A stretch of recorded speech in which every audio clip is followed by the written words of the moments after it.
كما صليت على إبراهيم وعلى آل إبراهيم إنك حميد مجيد.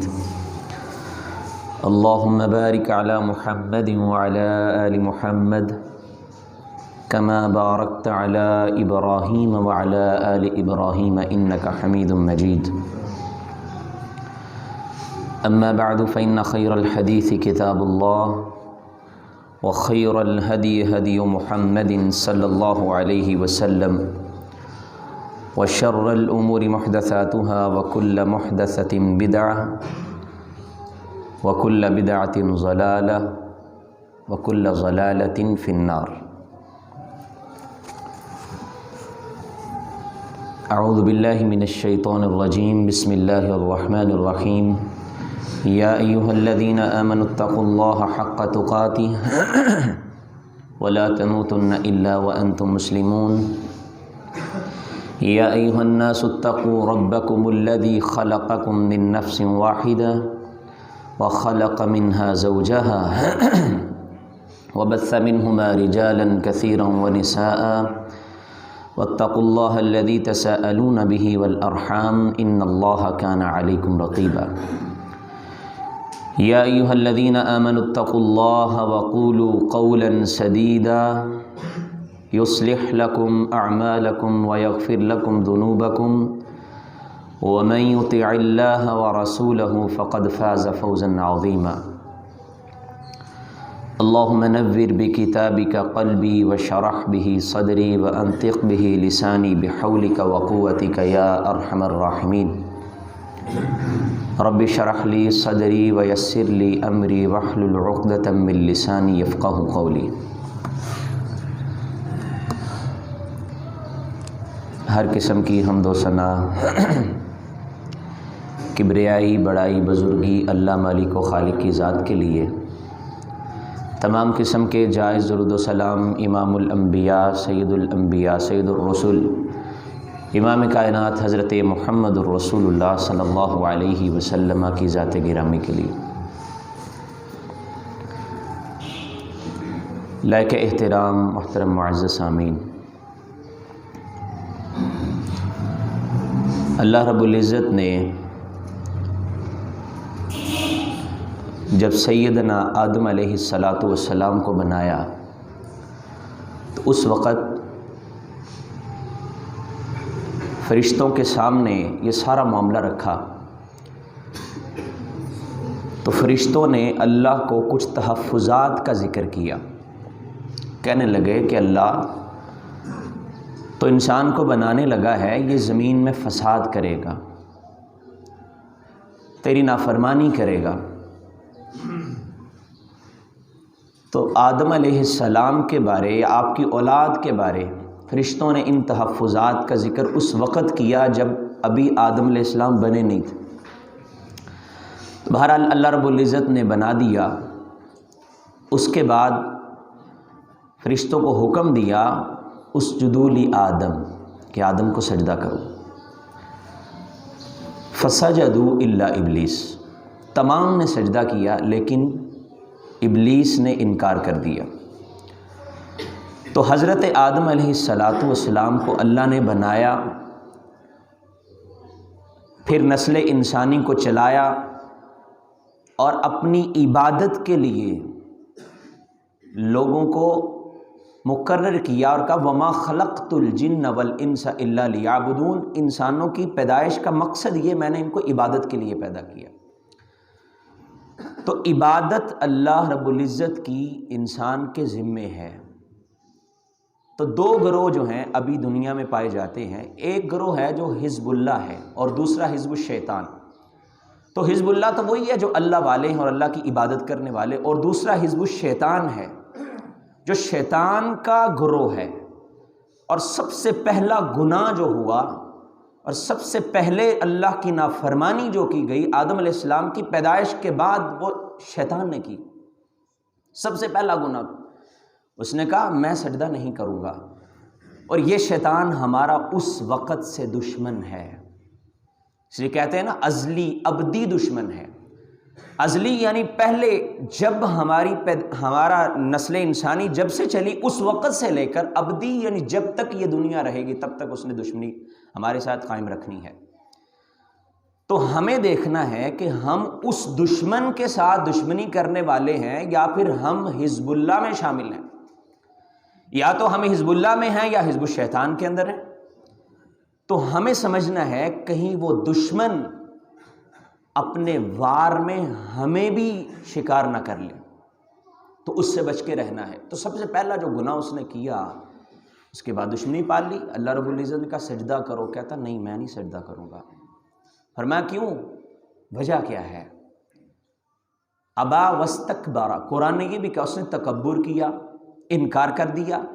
لیکن جب وجہ پوچھی اللہ رب العزت نے تو اس نے کہا انا خیر منہ، میں اس سے بہتر ہوں۔ یہ اس کی دشمنی کی بنیاد ہے ہمارے ساتھ۔ اس بات کو سمجھیے گا کہ شیطان نے ہم سے دشمنی کس بات پہ کی؟ اس نے کہا اللہ میں اس سے بہتر ہوں، یہ جو تو نے انسان بنا دیا ہے نا مٹی کے ساتھ، میں اس سے بہتر ہوں۔ اور اس نے پھر بہتری کی وجہ بھی بیان کی، کہتا میں خیر کس وجہ سے ہوں، خلقتنی من نار وخلقتہ من طین، تو نے اس کو تو مٹی سے بنایا، مجھے تو نے آگ سے بنایا، اور آگ مٹی سے بہتر ہوتی ہے۔ اس نے یہ بات کی، یہ سوچ ہے ایک کہ میں بہتر ہوں، یہ سوچ شیطان میں سب سے پہلے پیدا ہوئی۔ اور یہ بات جانیے گا، سمجھیے گا، آج کی گفتگو کا محور بھی یہی ہے کہ ہم نے اس سوچ کو پیدا نہیں ہونے دینا۔ سب سے بڑا وار شیطان کا یہ ہے، وہ کہتا میں بہتر، اور انسان میں یہ چیز انجیکٹ کرتا ہے وہ کہ تو بہتر ہے، تاکہ جس وجہ سے وہ راندہ درگاہ ہوا وہی سوچ انسان میں پیدا کر کے اس کو رب سے دور کر دے، تو آپ حزب الشیطان میں شامل ہو جائیں گے۔ اور یہ ہمارا پہلے سے دشمن چلا رہا ہے۔ تو شیطان نے اپنی ویٹو پاور کو استعمال کیا، اس نے کہا میں بہتر ہوں، تو نے اس کو مٹی سے بنایا، مجھے آگ سے۔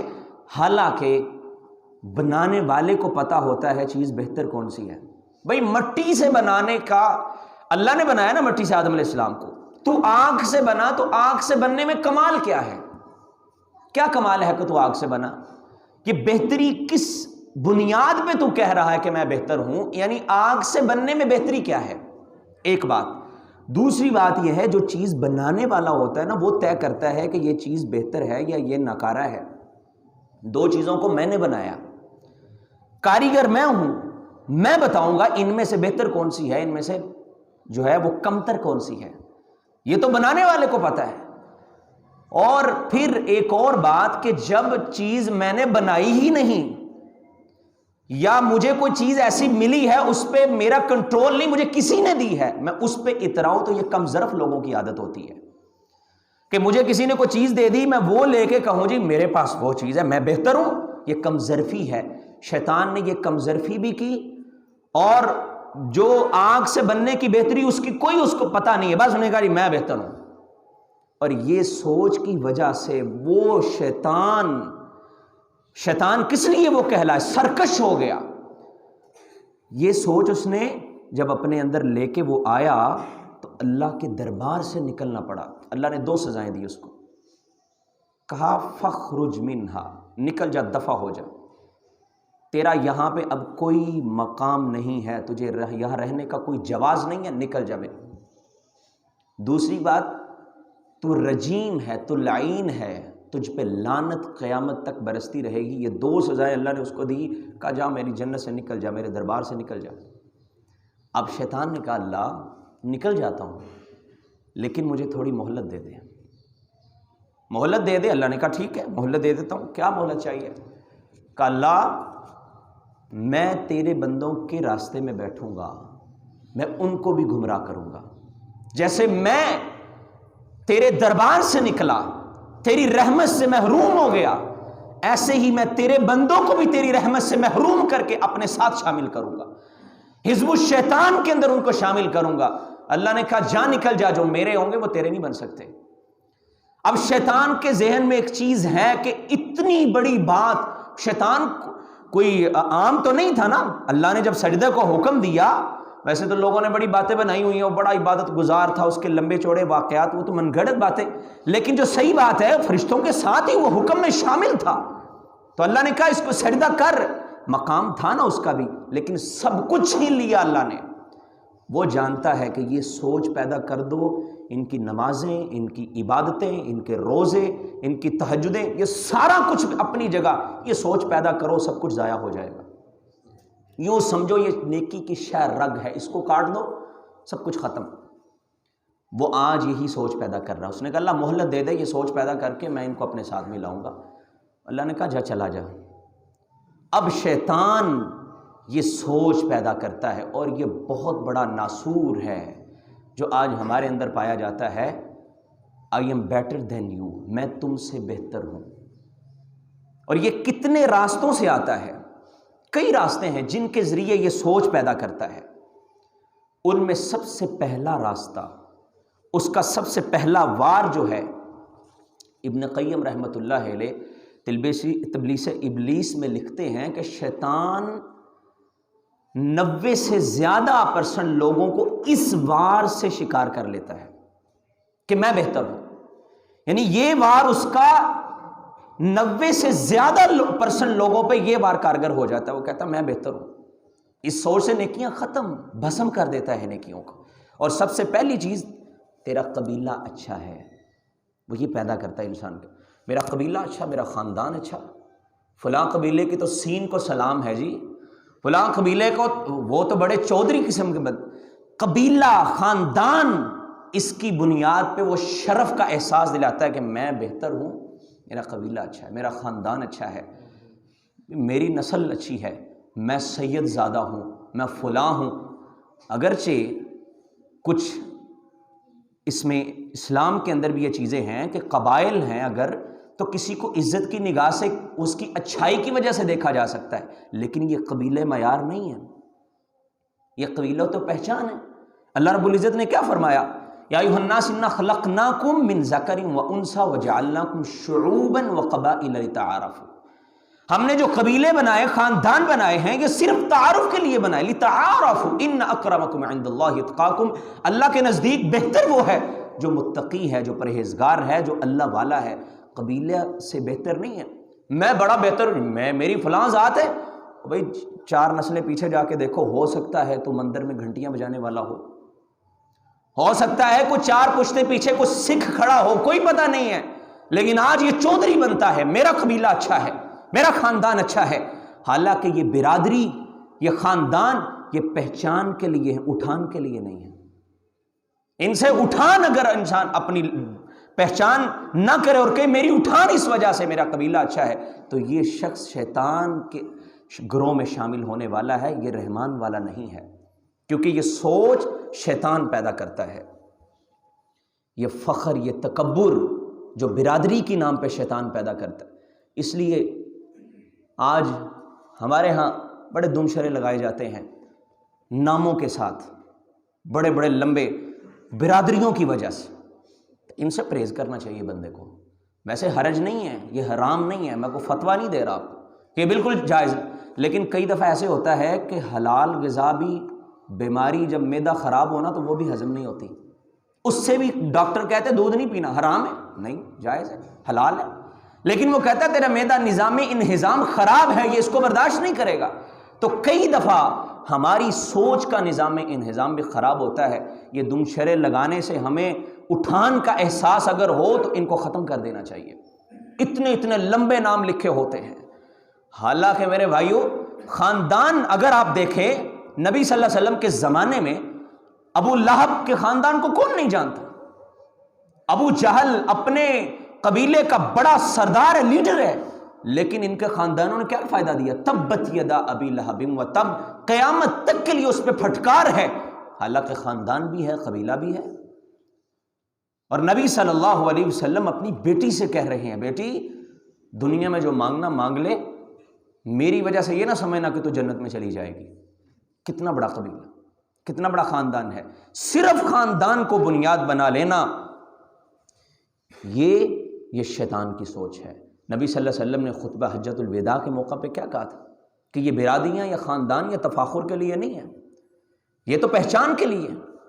اور میرے بھائی، نبی صلی اللہ علیہ وسلم کے زمانے میں حضرت ابو ذر رضی اللہ تعالیٰ عنہ نے حضرت بلال کو ایک چھوٹا سا لفظ بول دیا، کہا حبشن کے بیٹے، نہیں حبشی خاندان سے تھے نا۔ اور نبی صلی اللہ علیہ وسلم نے کیا کہا، ابو ذر ابھی جاہلیت کی باتیں تیرے اندر سے گئی نہیں ہیں، ابھی اسلام تیرے اندر صحیح طور پہ داخل نہیں ہوا، ایک شیطانی سوچ موجود ہے جس سوچ نے تجھے یہ الفاظ نکالنے پہ مجبور کیا۔ تم نے کہا حبشن کے بیٹے، یہ کیوں کہا ہے؟ اگر ایمان اور اسلام صحیح طور پہ انسان میں داخل ہو جائے، یہ سوچ پیدا ہی نہیں ہو سکتی، کیونکہ شیطانی سوچ ہے۔ اور حزب اللہ جو اللہ والا ہوتا ہے، اس میں کبھی یہ سوچ نہیں آتی کہ میں بڑا، میرا خاندان بڑا۔ اور نبی صلی اللہ علیہ وسلم آج کے زمانے میں دیکھیں، آج لوگ شادیاں نہیں کرتے، ہمارا خاندان بڑا، ہم کمی ذات میں شادی نہیں کریں گے۔ وہ کمی ہو کے ساڑھے نہ گل کر دے، یہ کمی مجھ سے بات کرے گا؟ تیری جرت کیسے ہوئی؟ تو کمی کمین، ہم بڑے خاندان والے، یہ الفاظ آپ نے سنے ہوں گے۔ اور چھوڑو جی، اس کی تو بات ہی چھوڑو، وہ تو کمی لوگ ہیں۔ یہ رشتہ لے کے کوئی آئے بات کرنی شادی کی، اچھا جی کیا ذات ہے؟ نہیں، ہم اس ذات میں رشتہ نہیں کر سکتے، ہم بڑی ذات کو۔ بھائی بڑی اور چھوٹی ذات کا تصور کون سا ہے؟ یہ کس نے بنایا ہے؟ کون سے اسلام نے بنایا ہے؟ کس دین نے تمہیں یہ تصور دیا؟ کیا رب نے کہا ہے؟ قرآن میں کوئی اللہ نے نازل کر دیا یا نبی صلی اللہ علیہ وسلم نے کہا؟ ہماری اپنی بنائی ہوئی باتیں اور شیطانی سوچے ہیں۔ بڑی برادری ہوگی تو شادی کریں گے۔ بڑی برادری کیا ہوتی ہے؟ نبی صلی اللہ علیہ وسلم نے حضرت زینب رضی اللہ عنہا کی شادی جو آپ کے خاندان میں سے کس سے کی؟ حضرت زید رضی اللہ عنہ۔ زید کون ہے؟ غلام ہیں، بکتے بکاتے آئے ہیں، لیکن قبیلے کی، ذات، برادری کی کوئی بات نہیں۔ اللہ کے رسول نے شادی کروا دی۔ کیوں؟ اس زمانے میں کوئی ایسا تصور نہیں تھا، اگر تھا تو وہ ان لوگوں میں تھا جو مشرکین تھے، جو دین سے دور تھے۔ نبی صلی اللہ علیہ وسلم نے یہ تصور کو ختم کیا، اپنے پاؤں کے نیچے رکھا۔ دیکھیں نا، آپ ایک نام ہے، نام پہچان کے لیے ہوتا ہے۔ مثلا میں کہتا ہوں جی، یہاں میں کسی کو آواز دیتا ہوں عبداللہ، تو جس کا نام عبداللہ ہے وہ کھڑا ہو جائے گا، تو کیا مطلب یہ بہتر ہو گیا سب سے؟ پہچان ہے نا، کہ فلاں بندے کا نام عبداللہ ہے، فلاں بندے کا نام جو ہے وہ علی ہے، کسی کا نام عمر ہے، تو یہ نام تو پہچان کے لیے، کسی کو پکارنا ہے، بلانا ہے، پہچان پتہ چل جائے ان میں عمر کون ہے، عبداللہ کون ہے، علی کون ہے، یہ صرف پہچان ہے۔ یہ نہیں ہو سکتا ایک بندہ کہ میرا نام علی ہے، میں بہتر ہوں۔ کیوں؟ وجہ کیا ہے؟ صرف شیطانی سوچ کہ میری ذات برادری وہی ہے نا، یہ بھی پہچان ہے۔ جیسے نام پہچان کے لیے ہوتا ہے، ذات برادری یہ بھی پہچان کے لیے ہوتا ہے۔ تو اس لیے ان وجہ سے، ان وجوہ سے کہ میری ذات اچھی، میرا خاندان اچھا، میرا قبیلہ اچھا، اگر کوئی اپنے کو بہتر سمجھتا ہے تو وہ جان لے کہ اس میں شیطان کی انجیکٹ کی ہوئی سوچ موجود ہے، جبکہ دین کی بنیاد پہ اکٹھے ہونا چاہیے ہمیں۔ یہ جو کمی کا لفظ ہم نے بنا لیا، یہ کم ذات کا لفظ ہم نے بنا لیا، یہ اس وجہ سے ہے کہ ہمارے اندر شیطانی سوچ، اور اس وجہ سے کتنے ٹیلنٹ ضائع ہو جاتے ہیں، اس وجہ سے کتنے جو میرٹ وہ ضائع ہو جاتے ہیں۔ فلاں کو اپنے ساتھ نہیں ملانا، فلاں کو نوکری نہیں دینی، فلاں کو ہم نے یہاں جاب نہیں دینی۔ کیوں؟ بس اس کا ایک ہی قصور ہے، یہ ہمارے خاندان میں پیدا نہیں ہو سکا۔ اور جس کو یہ پونچھ لگی ہو نا کہ فلاں کا بیٹا ہے، کچھ بھی نہیں آتا، ککھ بھی اس کو پتا نہیں ہے، لیکن لگا دو اس کو کسی اچھی پوسٹ پہ کیونکہ یہ ہمارے خاندان کا ہے، یہ اگلوں کو بھی بیڑا غرق کرے گا۔ جہاں یہ کسی پڑھائی پہ لگا دو، کسی اچھی پوسٹ پہ لگا دو، کچھ پتا نہیں ہے لیکن ہے تو خاندان کا نا۔ بس یہی ایک معیار ہے، اور یہ اکثر یہ بڑے بڑے مذہبی لوگوں میں بھی پایا جاتا ہے۔ کیا معیار ہے جی؟ خاندان ہمارا اپنا ہے، اپنا بیٹا ہے یا اپنی بس اس کو لگا دو، کوئی معیار نہیں، اس کا کوئی میرٹ نہیں چیک ہوگا، اس کی کوئی ذہانت چیک نہیں ہوگی، حق ضائع ہوتا ہے، حق والے کو حق نہیں دیں گے، اچھی پوسٹ اس کو دے دو، باقی دوسری نیچے والوں میں بانٹ دو، حالانکہ وہ اس سے ذہین ہیں، وہ زیادہ میرٹ پہ ہیں، لیکن یہ بات شیطانی سوچ کی وجہ سے ہمارے اندر ہے، خاندان کی وجہ سے اس کو آگے لے آؤ۔ تو بہرحال میرے بھائی، یہ ایک سوچ پہلی بات۔ دوسری چیز جو ہوتی ہے نا، وہ دنیاوی چیزوں کی وجہ سے شیطان ہمیں ورغلا دیتا ہے۔ شیطان کہتا ہے تو بہتر ہے، دنیاوی چیزیں میرے پاس زیادہ ہیں، میرے پاس گاڑی ہے، میرے پاس گھر ہے، بنگلہ ہے، جائیداد ہے، میرا 10 مرلے کا مکان ہے، یہ 2 مرلے کے مکان میں رہتا ہے، میرے پاس مہنگی نئے ماڈل کی گاڑی ہے، اس کے پاس پرانے ماڈل کی گاڑی ہے، یا اس کے پاس چھوٹا سا ایک بائک ہے، یہ میرا کیا مقابلہ کرے گا؟ یہ بھی ایک سوچ ہے، اور یہ بھی شیطانی سوچ ہے۔ اس کے پاس کرائے کا مکان ہے، میں تو اپنے گھر میں رہتا ہوں۔ یہ ذرا لازمی اس کو اپنے ذہن میں رکھیے۔ کبھی یہ سوچ آتی ہے، کبھی ایسے ہوا جب انسان ایک کرائے کے مکان والا ہے، اس سے بات کرنے کو تو انداز بھی ذرا عجیب سا ہو جائے گا، ہو یہ کم ذات تو چلو وہ تو بات ہم نے کر لی، یہ غریب سا بندہ ہے یار، ان کے پاس پیسہ ہی نہیں ہے، 1.5 مرلے کے مکان میں رہتا ہے، یہ ہم سے کیا بات کرے گا، اس کا ہمارا جوڑ نہیں بنتا جی، یہ کرائے کے مکان میں رہتے ہیں، اس کا ہمارا کیا جوڑ ہے؟ 20,000 تنخواہ لینے والا ہے، میں سر میری لاکھ روپیہ انکم ہے مہینے کی، میرا اس کا جوڑ کیا ہے؟ پیسہ تجھے اللہ نے اگر زیادہ دیا تو کس نے دیا؟ اللہ کے دیا ہوا ہے۔ اس وجہ سے شیطان ہمیں ورغلا کے اللہ سے دور کرتا ہے۔ میں کھدر کا سوٹ پہنتا ہوں، میں بوسکی کا پہنتا ہوں، یہ عام کپڑے پہنتا ہے، میں برانڈ کی چیز استعمال کرتا ہوں، میں برانڈڈ چیزیں، میں نے کبھی نیچے والی چیز استعمال کی نہیں ہے، اور یہ بیچارہ یہ تو سادہ سی بازار سے جو، اور یقین جانے لوگ جب دیکھیں نا میرے پاس برانڈڈ چیز ہے، اس کے پاس ہلکی ہے، وہ بات کرنے کا انداز ہی چینج ہو جاتا ہے۔ کسی سے بات چیت چل رہی ہے، باتوں میں پتہ چل گیا نا یہ غریب ہے، انداز بات کرنے کا خود بخود چینج ہو جائے گا، اچھا یہ مجھ سے کمتر ہے۔ یہ کمتر نہیں ہے، یہ اللہ نے تجھے اگر نوازا ہے تو پیسہ تیرے پاس زیادہ ہے، یہ تو امتحان ہے۔ کیا جو قارون تھا اس کے پاس پیسہ نہیں تھا، لیکن جہنمی اور زمین میں اللہ نے اس کو دنسا دیا، پیسہ تھا، اور اسی پیسے کی وجہ سے اس نے گھمنڈ کیا تھا، کہا میں نے اپنی محنت سے کمایا ہے، میری محنت ہے۔ اتنا مال اونٹوں پہ اس کی چابیاں لادی جاتی ہیں، لیکن اللہ نے اس کے مال کی وجہ سے کوئی فائدہ دیا؟ اور ابو لہب کے بارے میں ما اغنى عنہ مالہ وما کسب، جو اس کا مال تھا، جو اس نے کمایا تھا، کوئی فائدہ نہیں دیا۔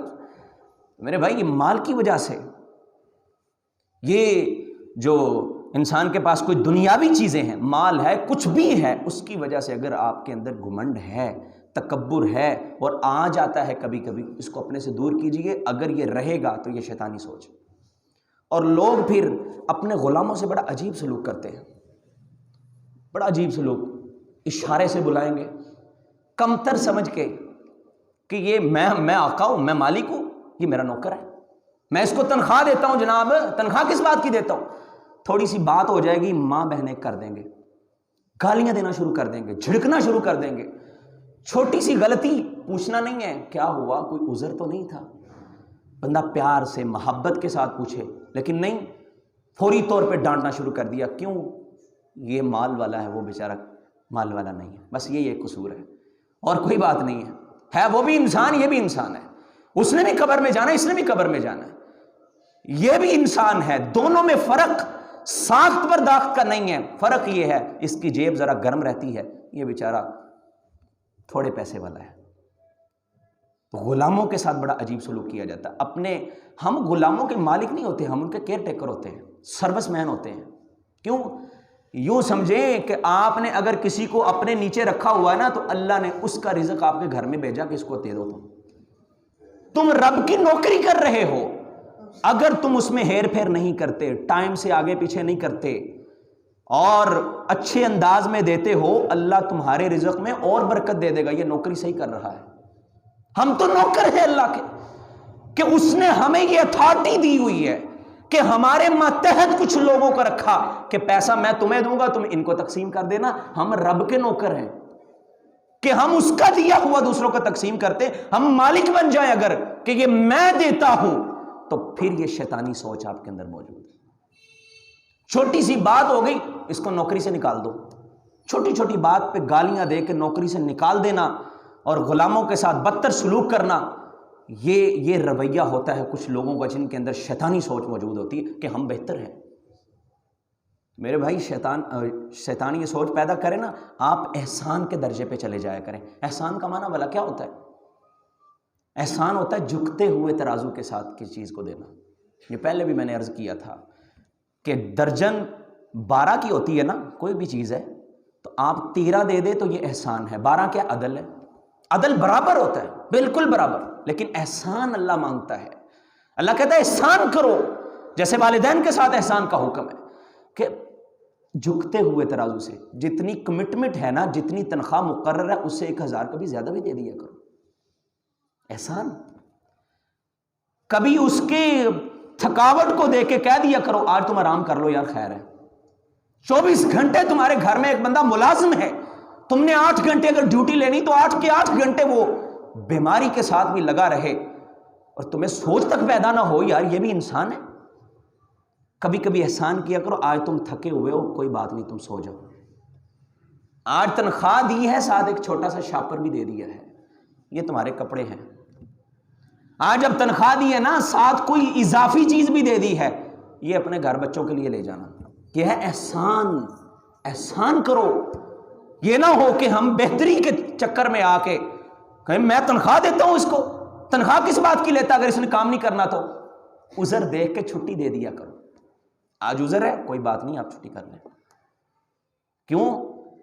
کیونکہ آپ بھی انسان ہیں وہ بھی انسان ہے، تو جھکتا ہوا دیا کرے، تنخواہ سے زیادہ بھی کوئی اس کو پیکٹ دے دیا کرے، کبھی عید پہ، کبھی اس کی بیٹی کی شادی پہ، یا کبھی اس کے گھر کے کسی فرد کی شادی پہ اس کو کوئی ایک پیکٹ دے دیا کرے، یہ بھی لے لو، کیونکہ اللہ نے آپ کو ذمہ دار بنایا ہے اس کے رزق کا کہ اس کو تم نے دینا ہے، رزق اس کو رب ہی دیتا ہے لیکن آپ کی جیب سے دے رہا ہے۔ تو بہرحال یہ سوچ اگر پیدا ہو جائے تو پھر شیطان کی پیدا کی ہوئی سوچ ہے۔ غلاموں سے اپنے سے یا اپنے ڈرائیوروں کو الگ نہ کیا کریں اپنے سے، وہ بھی انسان ہے۔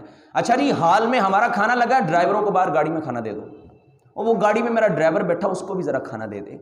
بھائی اب ویڈیوز آپ دیکھتے کئی دفعہ نیٹ پہ وائرل ہوئی ہوتی ہیں، فیس بک پہ، سوشل میڈیا پہ، یا کوئی تصویریں ہوتی ہیں کہ مالک اور مالکن اپنے بچوں کے ساتھ بیٹھ کے کھانا کھا رہے ہیں، یہ لنچ کر رہے ہیں، یہ ڈنر کر رہے ہیں، اور ساتھ بیچاری آیا ہے یا کیا اس کو کہتے ہیں ان کی ماں جو نوکرانی ہے یا نوکر ہے، وہ سائڈ پہ بیٹھا انتظار کر رہا ہے کب ان کا پیٹ بھرے اور میں ان کے بچوں کو اٹھا کے ساتھ لے جاؤں۔ جہاں تم بیٹھ کے کھاتے ہو وہاں تمہارا غلام نہیں کھا سکتا؟ جو کپڑے تم پہنتے ہو اگر وہ پہن لے گا وہ بیمار ہو جائے گا، کچھ بھی نہیں ہوتا۔ لیکن جب یہ سوچ ختم ہو تب یہ ہوتا ہے کہ بھئی میرے پاس پیسہ ہے تو میں بہتر پیسے کی وجہ سے ہوں ہی نہیں، میں بھی انسان ہوں یہ بھی انسان ہے، اس کو جو میں کھا رہا ہوں اس کو بھی کھلا دیتا ہوں، جو میں پہنتا ہوں اس کو بھی پہنا دیتا ہوں۔ اس کا برتن الگ کیا ہوتا ہے لوگوں نے، یہ برتن غلاموں کے ہیں، یہ نوکروں کا برتن ہے، یہ ڈرائیور کا برتن ہے، اس میں بچے کو نہیں کھانے دینا۔ تمہارا بچہ انسان کا بچہ ہے، وہ کسی جانور کا بچہ ہے، وہ کسی دلدل کی مٹی سے پیدا ہوا، وہ گندی مخلوق ہے، اور تم کو کاف سے آئے ہو، تم بڑی مخلوق ہو، تمہارا مقام بڑا اونچا ہے، تم نبیوں کی نسل سے آئے ہو نا۔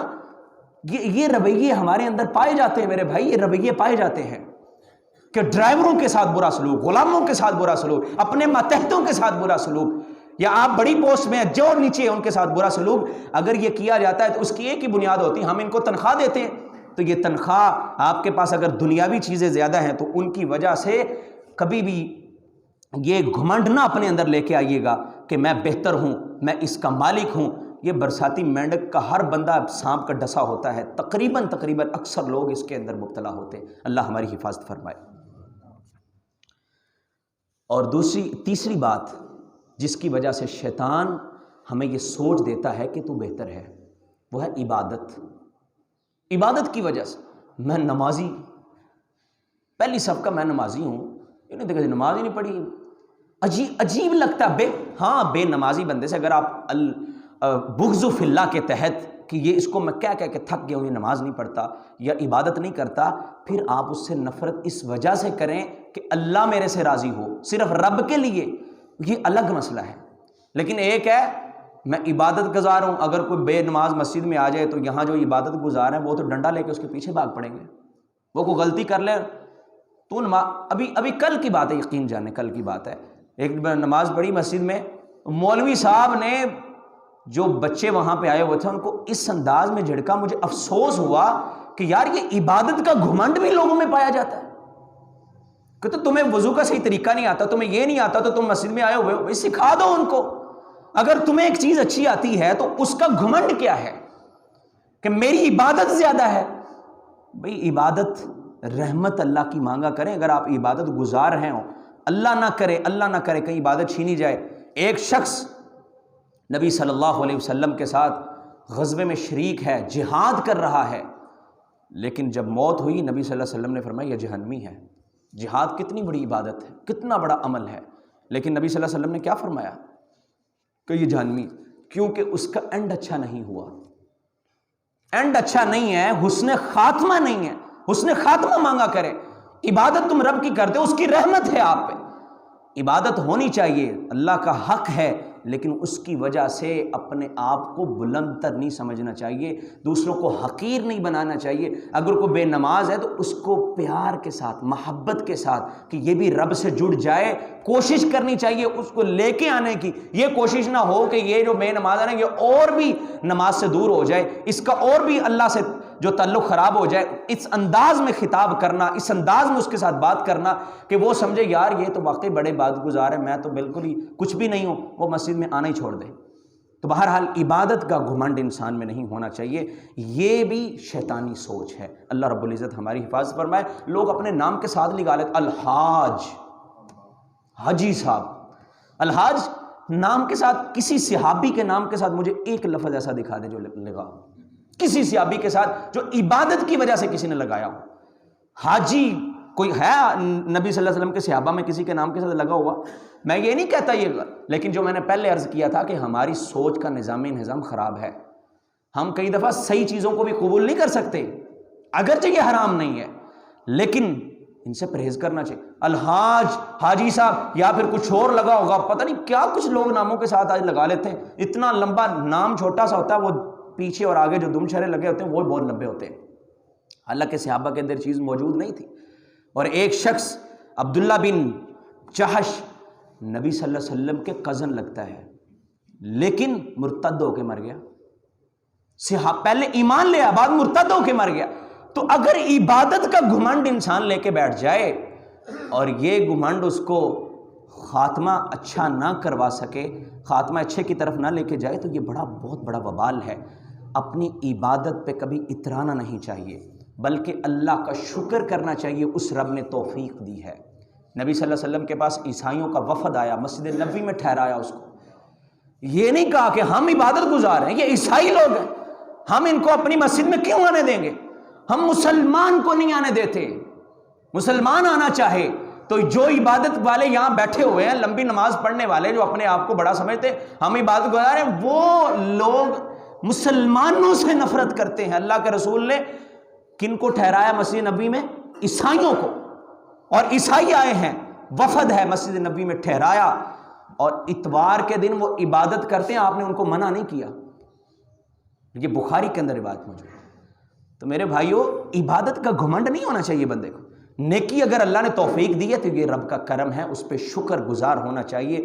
نیکی کو بنیاد بنا کے کسی کو تانا نہیں دینا، ورنہ شیطانی سوچ ہے۔ اللہ ہماری حفاظت فرمائے۔ آخری بات، شیطان کبھی یہ بھی ہمارے اندر ڈالتا ہے حسن و جمال کی وجہ سے، میرا جسم جسہ بڑا اچھا ہے، میرا قد کاٹ بڑا اچھا ہے، میرا رنگ بڑا اچھا ہے، میں بڑا خوبصورت ہوں۔ یہ بھی ایک سوچ آ جاتی ہے کبھی کبھار۔ دوسرے سے بات کرنے کا انداز ہی چینج ہو جاتا ہے، اس کا تو پچکا ناک ہے، وہ کالے رنگ والا ہے، وہ ایسا ہے۔ حضرت عائشہ رضی اللہ عنہا نے صرف اتنا کہا تھا، چھوٹے قد والی۔ نبی صلی اللہ علیہ وسلم نے فرمایا یہ اتنا بڑا جملہ ہے، اگر اس جملے کو، اس لفظ کو میٹھے سمندر میں ڈال دیا جائے وہ بھی کڑوا ہو جائے، یہ لفظ تم نے اتنا غلط بولا ہے۔ تو ہم دوسرے کو اس وجہ، کوئی اللہ نے کوئی عیب رکھ دیا کسی بندے میں، عیب دار بنا، یہ اس کی مرضی۔ نبی صلی اللہ علیہ وسلم نے کیا دعا سکھلائی؟ الحمدللہ الذی عافانی مما ابتلاک بہ وفضلنی علی کثیر ممن خلق تفضیلا۔ اللہ کے رسول نے اللہ کی تعریف بیان کرو، اللہ تیرا شکر ہے، تو نے مجھے جو عطا کیا وہ اس کو نہیں کیا، مجھے فضیلت اس پہ دے دی ہے، کئی لوگوں کو مجھے فضیلت تو نے بخشی ہے، تو نے مجھے عیب دار نہیں بنایا۔ اگر آپ کو رب نے صحیح سلامت بنایا، آپ کے ہاتھ پاؤں چلتے ہیں، رنگ اچھا ہے، آپ کا قد کاٹ بھی اچھا ہے، تو پھر رب کا شکر کریں، الحمدللہ کہیں، نہ کہ دوسرے کو دیکھ کے اس کے عیبوں پہ تان و تشنی کریں، یا اس کے عیبوں پہ اس کو آر دلائیں کہ اس میں یہ عیب ہے، فلاں عیب ہے، وہ کالا ہے، اس کا ناک ٹھیک نہیں ہے، اس کا ہاتھ ٹھیک نہیں ہے۔ تو یہ بنیاد بنا کے کسی کو برا نہیں کہنا، کیونکہ بنانے والا ڈیزائنر کون ہے؟ اللہ۔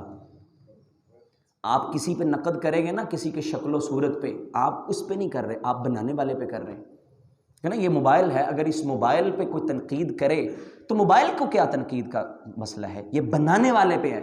بنانے والے نے اس کو غلط بنایا. کسی کو بھی بنایا رب نے بنایا. ڈیزائنر ہمارا، خالق ہمارا اللہ ہے. اگر یہ دیوار ہے نا، یہ غلط بن جائے تو مستری پہ تنقید ہوگی، دیوار پہ تنقید نہیں ہوگی. تو کسی بندے پہ اگر تنقید کی جاتی ہے یا کسی کو نقد کا نشانہ اس وجہ سے بنایا جاتا ہے، اس کا چہرہ اچھا نہیں ہے یا قد کاٹ اچھا نہیں، چھوٹے قد والا ہے، کوئی ایسی بات اگر کر دی جاتی ہے تو وہ اللہ پہ تنقید ہے.